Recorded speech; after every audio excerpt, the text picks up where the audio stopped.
Hi guys, welcome back to the Begrudged Book Club podcast. I am your host, Sarah. And I'm Jared. On each episode of the podcast, a guest or I selects a book and forces the other person to read it. Aw, crap. I gotta read this book?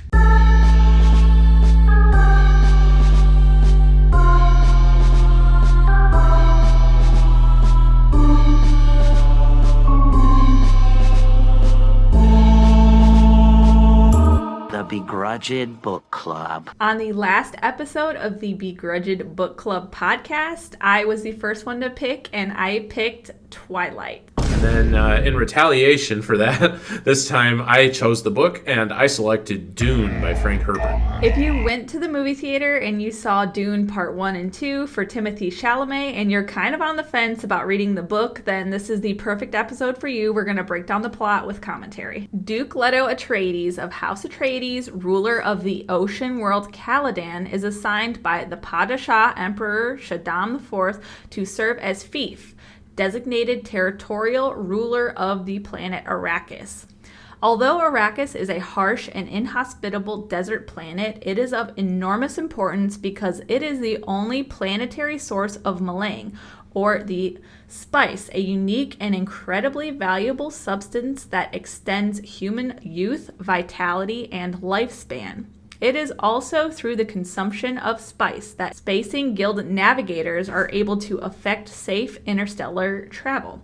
The Emperor, jealous of the Duke's rising popularity in the Landstrad, which is the council of the great houses in the Imperium, and the Imperium meaning the League of all planets in the known universe under the Emperor, sees House Atreides as a potential future rival and threat, so conspires with House Harkonnen, the former stewards of Arrakis and the long-standing enemies of the Atreides, to destroy Leto and his family after their arrival.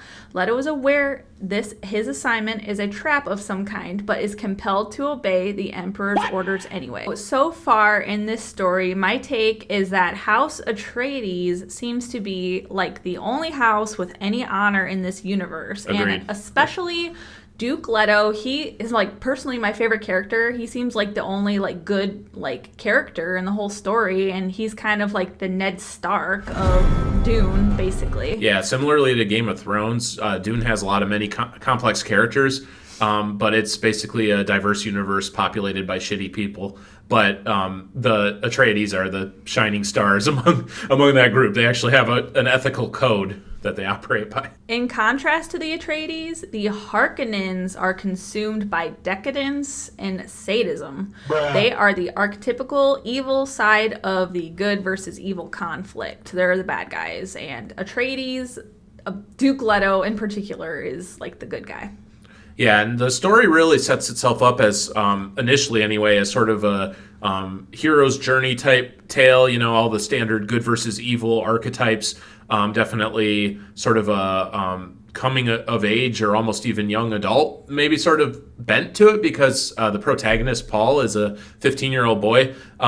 However, there's a lot of moral complexity in this story and also a lot of moral ambiguity, and things take a lot of kind of wild turns that make it deviate from a standard simplistic narrative. So it's got a lot of complex themes that are explored throughout, which include the struggle between free will and fate, the type of tough moral decisions that are sometimes necessary for a person to make in order to survive, and then also the nature of power and what it means to assume and wield power responsibly. Leto's concubine, Lady Jessica, is an acolyte of the Bene Gesserit, an exclusively female group that pursues mysterious political aims and wields seemingly superhuman physical and mental abilities, such as the ability to control their bodies down to the cellular level and also decide the sex of their children.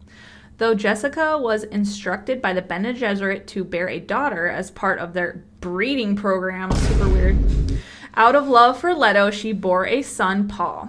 From a young age, Paul is trained in warfare by Leto's aides, the elite soldiers Duncan Idaho, which that's just such a goofy name for like a sci-fi character, Idaho.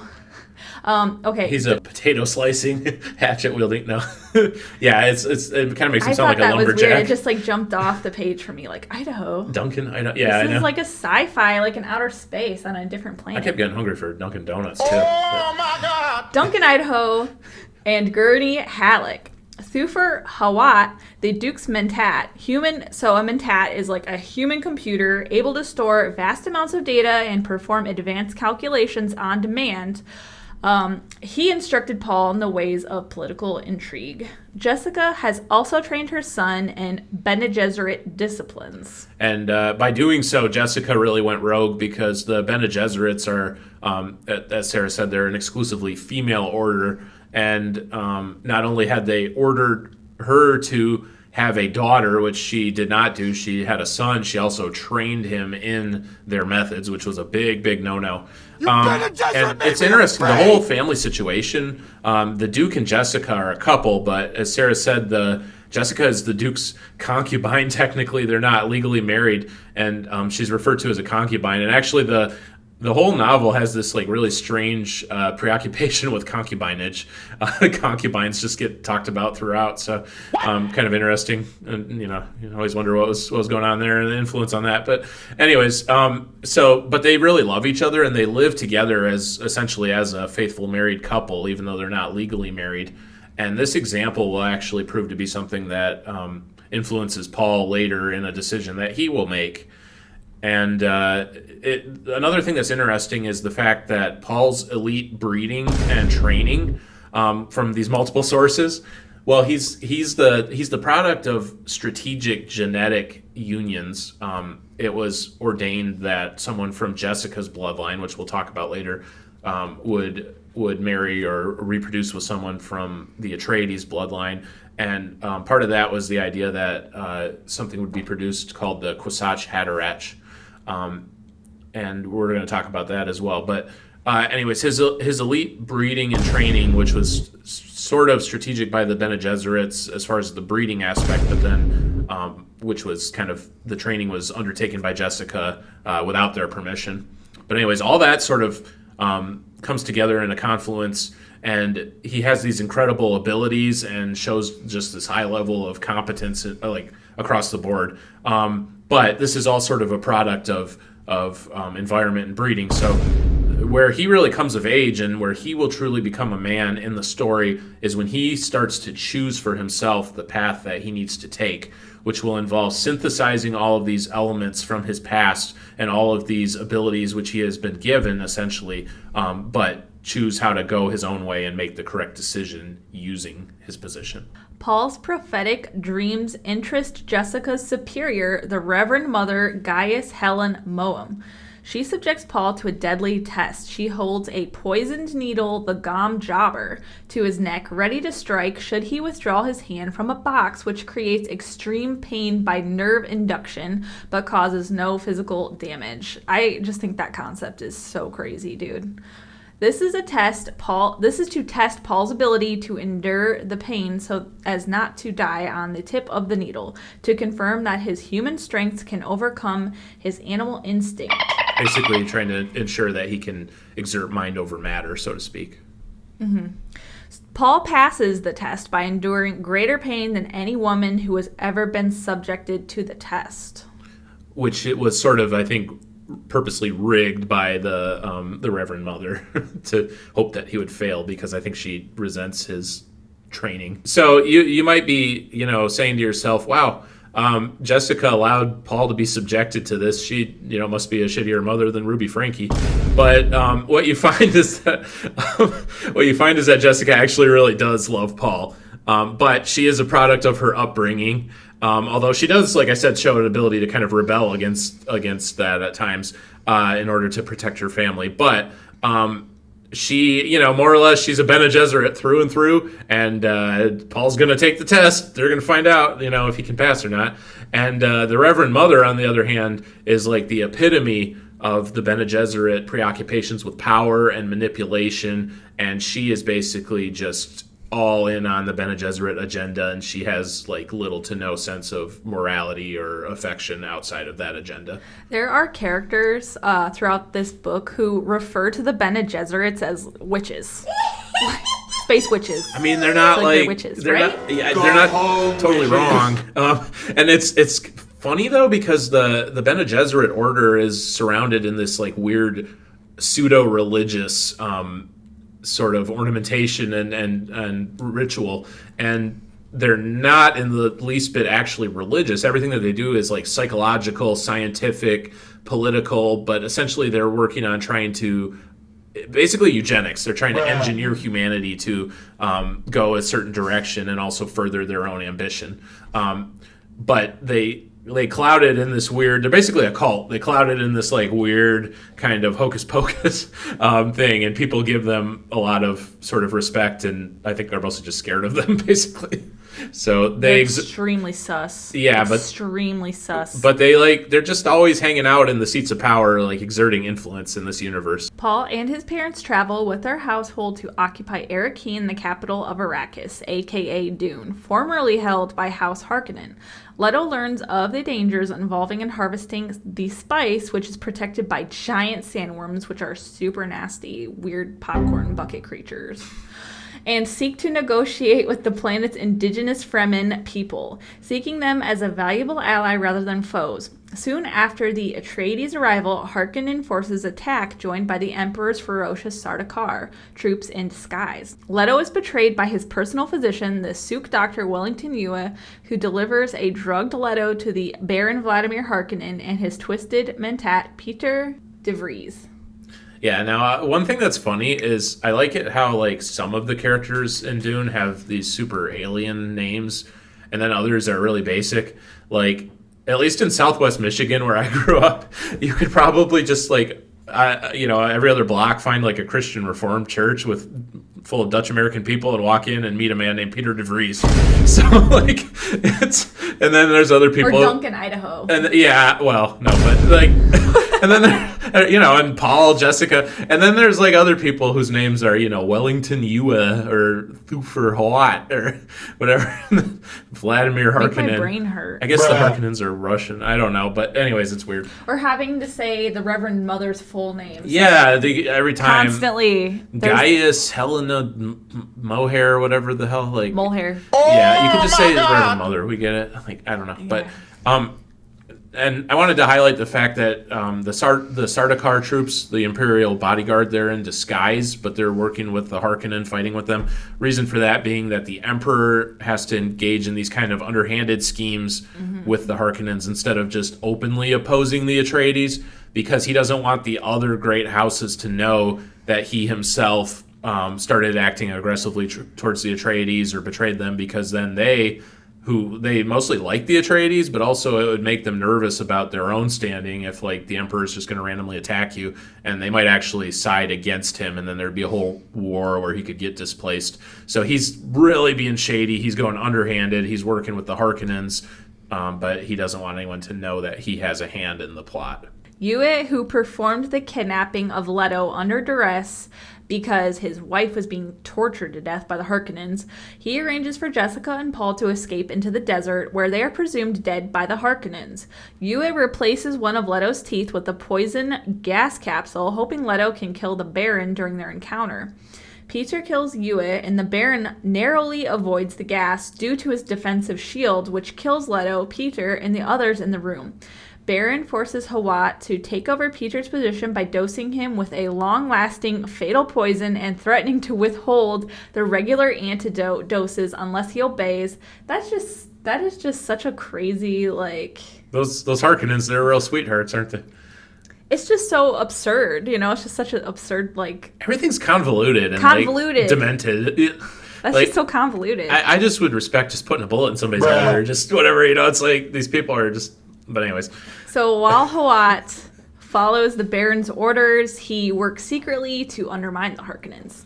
So now that Paul and Jessica are in exile and the Duke Leto is dead, Paul's necessary coming-of-age story and the fight for survival that he and Jessica will have to undergo are on this accelerated timeline, right? Fate has kind of forced him to grow up and to now be thrust into the full responsibility of his destiny. So this progression in the hero's journey is also seen, this whole going into exile, being forced to confront adversity, come out of it a man. This is seen in stories like, the story of Moses in the Bible, the story of Simba and the Lion King. Really, it's basically... It's one of my favorites. Yeah.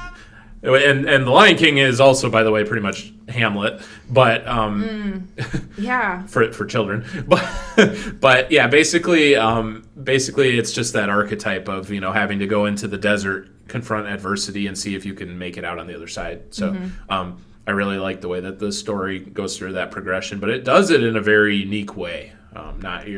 Not just a cut and dry typical hero's journey story, really. Mm-hmm. This whole book is almost just like man coded, I think it's like a guy like sci-fi You think so? story. I enjoyed it, but yeah I kind of feel like men can maybe relate more to Maybe. like the to like what's going on with Paul in the story, Yeah, and I his think personal struggles. I think throughout. not to like totally gender stereotype, but I think that there's a lot about kind of having a sense of like duty and kind of being thrust into action that I do think is kind of more, at least a stereotypically masculine type trope, or it's stereotypically masculine qualities that are relatable. So yeah, I think you're right. When was this book written? Because like 1960 okay, something, that 63. explains it, y'all. So Okay. well, it's sci-fi, it's genre fiction. That's mostly men, not all men, but that's kind of a more male. But the women are witches, so Go home, literally witches. witches. And I don't know. So, do you think that all the trendy like fangirls that are there for Timothy? that's what I was kind of saying at the beginning. Like, if you're going into this book thinking it's gonna be like a Timothy Chalamet like YA like romance, no. And I don't think it's like going to be. I don't think it's like offensive really to women or No. anything. But it's definitely, liked it's definitely like a very sort of dry Political intrigue. political like a lot. intrigue, like world building. It's very much very sci-fi, very I guess very masculine. Having fled into the desert, Paul is exposed to high concentrations of spice and has visions through which he realizes he has significant powers. As a result of the Bene Gesserit breeding scheme, just every time I hear the word breeding, I just get the ick. He foresees potential futures in which he lives among the Fremen before leading them on a holy war across the known universe. So the coming of this intergalactic jihad, if you will, provides another source of conflict in the story because Paul is now in the position of seeing the future, being horrified by the future, and trying to navigate into that future and survive, but at the same time avoid all the atrocities that he foresees happening. But he also realizes that utilizing the skill and the manpower of the Fremen is the key to him being able to avenge his father and regain his rightful position as the new Duke of Arrakis. But he's got to try to do that without, bringing on this coming apocalypse of religious fanaticism that he sees. So pretty intense, It's pretty intense, and it's definitely it's the kind of conflict where it's an internal conflict as well as all these external conflicts, and also it's something where relatability factor starts to go a little bit out the window when we're talking about prophetic visions and intergalactic holy wars and being the ruler of a planet. It's unless you're Chad Daybell. Oh my! I'm so sorry. sorry. I Jared keep coming is in having with the Jared's Doomsday having Mormons some here. kind of fixation on Mormons right now and crime. Well, they're with all Mormons. It's all in the news. So that's why he's talking about Ruby Frankie and Chad Daybell, and I apologize. This is not a true crime podcast. No, although if you Okay. want it to be, no, I'm just kidding. Leave a comment if you want to do true crime. Like and subscribe. Are you done? Yes. Okay. It is revealed Jessica is the daughter of the Baron. Bum, bum, bum. Now, I would feel really sorry for whoever had to be the bearer of the Baron's child and everything that would go into that. Until you find out that it was the Reverend Mother, who's not a nice lady. So it's like, my. I don't feel that sorry for her. So this secret that Jessica is the daughter of the Baron was kept from her by the Bene Gesserits. After being captured by the Fremen, Paul and Jessica are accepted into the community of the Sietch Tabor. Is that right? I think so. Okay. And teach the Fremen, the Bene Gesserits, like I said, so many sci-fi terms. They A lot of potato in that word, too. and teach the Whatever. Fremen the Bene Gesserit fighting technique known to the Fremen as the Weirding Way. Paul proves his manhood by killing a Fremen named Jameis in a ritualistic crysknife fight and chooses the Fremen name Muad'Dib, while Jessica opts to undergo a ritual to become a Reverend Mother by drinking the poisonous water of life, which is the poisonous water of life it comes from a dead sandworm. It's like dead sandworm piss. Yeah, you gotta really Disgusting. wring it And out they of drink it. Sandworm. I can't. Yeah. Well, I mean, it kills you too, unless you're gifted. But okay, so Jessica, pregnant with Leto's daughter, she inadvertently causes the unborn child Aaliyah to become infused with the same powers in the womb. Paul takes a Fremen lover, Chani, who bears him a son he names Leto. Now, Chani is... That wording just made me think of Michael Scott. You know, like, I have taken a lover. I have recently taken a look. But anyways. Chani is Zendaya Yeah. in the movie. And she has red hair in the book, but that's okay. Really? Yeah. I need to catch that. In a strange way, going back to the whole challenge in the fight with Jameis, I kind of feel like Jameis was actually correct about like Paul and Jessica. I mean, it's like on the one hand, like I'm rooting for Paul. He's the protagonist. I want him to survive. You know, he's interesting. On the other hand, like he's 100% correct that Paul and Jessica are coming into the tribe, manipulating their belief system in order to rise to power and pretty much starting a crazy cult. So, like, he's not really wrong to be skeptical of these, like, shady foreign people who want to just come in and take charge. And he's really just trying to kind of protect his culture. So, you can't really fault him too much. Also, after he's killed, it doesn't really help that we hear all these testimonials about what a great guy he was. You know, it's like, I was out of food, and Jameis gave me the last of his, or Jameis covered my back and saved my life, in battle, or Jameis rescued my cat out of a tree, and I mean, no, they don't have trees on Arrakis, but if they did, I mean, he would have been all over it. So I'm starting the hashtag Justice for Jameis because I really just don't feel that he got a fair shake. But he wanted to duel a 15-year-old to the death. He did, but I mean, this 15-year-old was highly trained in the weirdo way, so I mean, it's not really fair. I don't know. Hashtag Justice for Jameis, everybody. 2 years pass. Paul's powerful prescience manifests, which confirms for the Fremen that he is their prophesied Messiah. You're right. A legend planted by the Bene Gesserit's Missionaria Protectiva. Yeah, whatever. Okay. It's fake. It's the bottom line. They're starting a cult. Paul embraces his father's belief that the Fremen could be a powerful fighting force to take back Arrakis, but also sees that if he does not control them, their jihad could consume the entire universe. No pressure. Word of the new Fremen leader reaches both the Baron and the Emperor as spice production falls due to their increasingly destructive raids. Spice production falling, that's the real risk here. Serious business. Yeah. The Baron encourages his brutish nephew, Glossu Rabin. Who is known as Beast Rabin.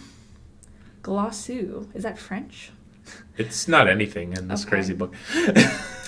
So it's whatever you want it to be. I'm just going to call him Rabin. Sure. We'll call him the Beast. Call him Beast Rabin. His nephew, Rabin, to rule with an iron fist, hoping the contrast with his shrewder nephew, Feyd-Rautha, will make the latter popular among the people of Arrakis when he eventually replaces Rabin. The Emperor, suspecting the Baron of trying to create troops more powerful than the Sardaukar to seize power, sends spies to monitor activity on Arrakis. Hawat uses the opportunity to sow seeds of doubt in the Baron about the Emperor's true plans, putting further strain on their alliance. And this, honestly, I think is just evidence that, the tried and true saying, villains always turn on each other in the end, comes into play. These guys can't help just trying to pull one over on everybody, even the people that they're supposedly allied with. So there's there's tension among the villains here. I just have to say, my brain is hurting recapping this. This is not an easy read. You have to be zoned in on this read. Yeah, if you're someone who doesn't like peculiar names and terms and concepts and strange combination of abstract philosophical musing interposed with riding on top of giant sandworms, it's not the book for you. But if you are weird like me and that all sounds like really cool, then you'll probably love it, because I loved it. I'm married to the weirdo, so I had to read it. He forced me for the podcast. Yeah, you started the podcast, so I mean, I put 75% of this on you. Gurney, who survived the Harkonnen coup and became a smuggler, reunites with Paul and Jessica after a Fremen raid on his harvester. Believing Jessica to be a traitor, Gurney threatens to kill her, but is stopped by Paul.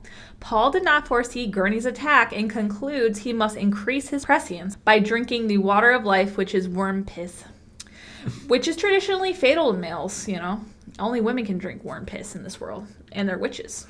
Damn witches. Women are kind of getting the short end of the stick here now that I think about it. Paul, that's why I said it's like a guy book. Paul falls into unconsciousness for 3 weeks after drinking the poison, but when he wakes, he has clairvoyance across time and space. He is the Kwisatz Haderach, the ultimate goal of the Bene Gesserit breeding program. And another term to throw at you, the Kwisatz Haderach. So that's the one who can be in many places at once, essentially a male Bene Gesserit who is more powerful than even all the witches. Also, something I'd like to point out by way of analysis, Paul kind of reminds me of Oedipus or other figures from Greek tragedy in that he's making deliberate decisions to act in particular ways, yet he really can never seem to outrun his predestined fate, right? Like, it was the goal that he would become the Kwisatz Haderach, and even though in a lot of ways, he's going rogue, he's rebelling, he's trying to forge his own path, at the end of the day, he's kind of stepping into that, so... just something that I thought is kind of an interesting tension that runs throughout the book. Paul senses the Emperor and the Baron are amassing fleets around Arrakis to quell the Fremen rebellion, and prepares the Fremen for a major offensive against the Harkonnen troops. The Emperor arrives with the Baron on Arrakis. The Sardaukar seize a Fremen outpost, killing many, including young Leto, while Alia is captured and taken to the Emperor. Under cover of an electric storm which shorts out Sardaukar defense shields, Paul and the Fremen riding giant sandworms. Yeah. God. I think the sandworm riding is like the coolest thing in the book. It's literally just like note. a big ass worm that just runs underneath like the sand in this desert. It's scary as hell. Yeah, and it's got like rings of razor sharp crystal teeth. That's terrifying. Yeah, it's awesome is what it is. No. So anyways, Paul and his Fremen buddies, they ride in to destroy the capital's natural rock fortifications with atomics and attack, while Alia assassinates the Baron and escapes. The Fremen quickly... You heard that right. The Baron is assassinated by a toddler. A little girl. And this little girl is creepy. Yeah, she's a child, like a very small child, with the mentality and capability of like a full adult. Just think about... And a Gesserit Reverend Mother, so it's really creepy. Think about one of those... It's kind of like Orphan. No, one of those Victorian porcelain dolls, but like animated. That's like what Aaliyah is. And with like Professor X powers and ninja skills. Yeah. Yeah. Terrifying. It might be worse than the sandworms. And this is another girl or woman in the story. Terrifying. Witches, creepy porcelain dolls. You got to drink this piss from the worm. You're like the only one that can. And you might be a concubine. Or a concubine. Like, come on. Actually, now that I think about it, yeah. Thank you. Kind of sucks for a women. Thank story. You. The Fremen quickly defeat both the Harkonnen and Sardaukar troops, killing Rabban in the process. Hawat is coerced to assassinate Paul, who, out of gratitude for the Mentat's service, gives him the opportunity to take anything that Hawat wishes of him. Hawat chooses to succumb to the poison instead. Yeah, so moment of nobility from Hawat, who we're kind of wondering what's going to happen with him. He was always a long-time Atreides loyalist, but we're told that, he's like the master of cunning and being, devious. So, but yeah, in the end, he comes through and he's loyal to Paul. not to his new masters. We're at the end of the book. Paul faces the Emperor threatening to destroy spice production forever unless Shaddam abdicates the throne. Feyd-Rautha attempts to stop Paul by challenging him to a ritualistic knife fight during which he attempts to cheat and kill Paul with a poison spur in his belt. Paul gains the upper hand and kills him. Cheaters never prosper. True. The Emperor reluctantly cedes the throne to Paul and promises his daughter, Princess Irulan's hand in marriage. I always said Irulan, but again, potato. Irulan? That's what, I don't know. We need like a audio dictionary for this book. I'm really bad with names. I couldn't even finish The Hobbit, even though I really liked it, because there's too many names. I hate names. Yeah, I mean, you got Grumpy, Sleepy. Paul's plan is to marry Irulan, but never produces a child with her. That's just terrible. See, that's another thing that happens to a woman. She gets, forced into a marriage with Paul, and that was Paul's choice. And he's like, you know what, I'm never going to touch her. Like, I'm just with her for political interest. And she literally has just been trained her whole life to, like, have children and be a mother and, like... But Chani, on the other hand, he decides who he wants to be his true wife, but she will not legally be his wife. She will be, wait for it, a concubine. Like Jessica. Okay. As Paul takes control of the Empire, he realizes that while he has achieved his goal, he is no longer able to stop the Fremen Jihad, as their belief in him is too powerful to restrain. Oops. And then, of course, the novel closes with a little monologue from Jessica, basically preaching to Chani about the secret power and fulfillment that she will find in her new life as a concubine. Oh. And that's Dune. Yeah. See what I mean about the women? The women's. So we start a cult. We get a concubine. Again, Chad Day. The women's just get shat on. Yeah, that's not great. Now that I'm actually like talking about it out loud. Yeah. That really sucks. It does. Okay, it is time for our final thoughts and just generally what I think about Paul. When I think about Paul, I think that he could, be the Kwisatz Haderach, but I don't think that he is like the Messiah the Fremen people are making him out to be. I feel like he tricked them, the Bene Gesserits who were on that planet before he got there, and like started this like religion that would eventually bring about a Messiah for them was fake. And I don't think that he's their Messiah, and I think it's going to lead to major problems down the road. That's just what I'm predicting for the future of in this story. And my rating for this book, I would give it a 4 out of 5. It was really good. It was a good book. There was a lot of repetition with like the names and stuff, like long names, like repeated when it could have just been maybe like, and also the women were shat on, but I still, the story was cool. The political intrigue was cool. It was like outer space Game of Thrones, Yeah. So even with those things that you mentioned, you still give it a 4 out of 5. I did. I gave it a 4 out of 5. Okay. Yeah. Yeah. So I wasn't totally miserable that I made you read this book. No, I liked it. It was long. It was a long book. It's long. You got to have time, and you got to have you really got to focus on it because you can miss stuff. So. Yeah. Yeah. Well, I agree with everything she said pretty much. I would actually give it a 5 out of 5. I absolutely loved it, even though it was really bizarre. And then even more so, like when you're discussing it out loud, you're like, wow, this really is weird. I think maybe Mr. Herbert was dropping some spice, when he was writing it or something, but it was the 60s. But no, I really enjoyed it. I thought it was great. It was so intricately constructed. It had a cool hero's journey, but it was almost like a subversive take on that because there was a lot more moral ambiguity than you would get in that kind of story. It had revenge, action. It didn't really have that much romance, did it? I don't know. It had, I was going to say romance, but yeah, I guess not. No, because he's like, I'm not going to marry you. Like, I'm just going to sleep with you. With poor Chani. Kind of threw that out the window at the end. That's not romantic. No, not well, really. I guess it depends on who you Arranged ask. marriages and concubines.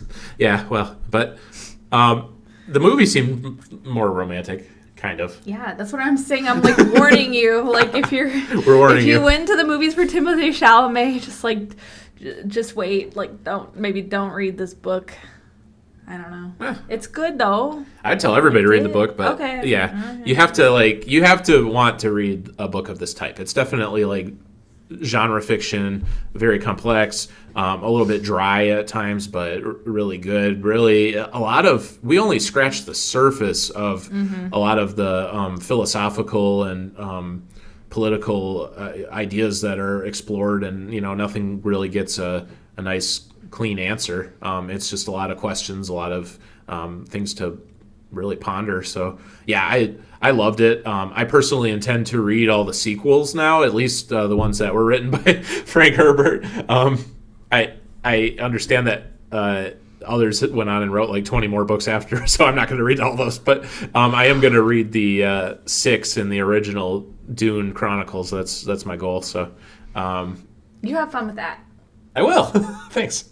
So our next episode, I am planning on doing a Begrudged book club with my friend Rachel, and I think she's going to pick the first book. That's going to be our next episode, so stay tuned. Thanks for listening.